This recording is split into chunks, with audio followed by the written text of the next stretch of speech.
बायकांनो, तुमच्यापैकी किती जणींना मुलं आई म्हणतात त्यांनी हात वर. बाकीच्या सगळ्या मम्मी. उद्यापासून मुलांना आईला आई म्हणत जा रे. तुम्ही काय म्हणता? आईच म्हणा रे.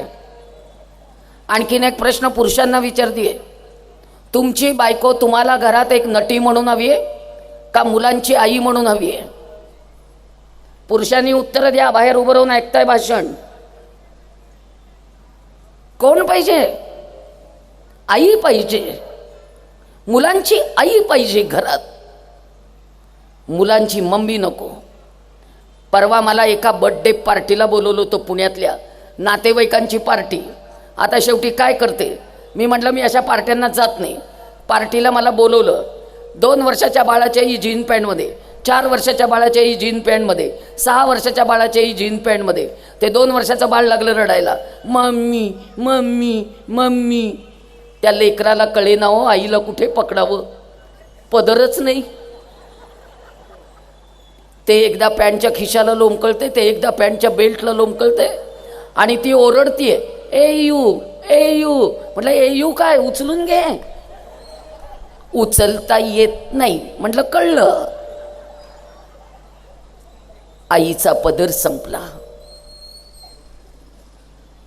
आत्मविश्वास देणारा पदर संपला.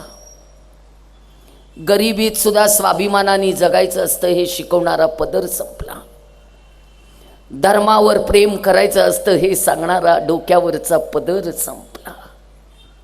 तुम्हाला भीती नाही वाटत? तुम्हाला भीती नाही वाटत? आई संपल्याची भीती नाही? मला जबरदस्त भीती वाटते आई संपल्याची.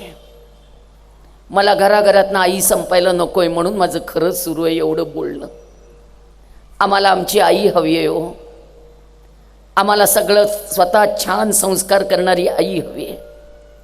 शुभम करोती संपली, पर्वचा संपल्या, तुळशीचा दिवा हरवला, नंदादीप लावणं बंद झालं, दरवाजातली रांगोळी गेली, स्टिकर आले. काय काय संपवलं बाई, सगळं संपवलं.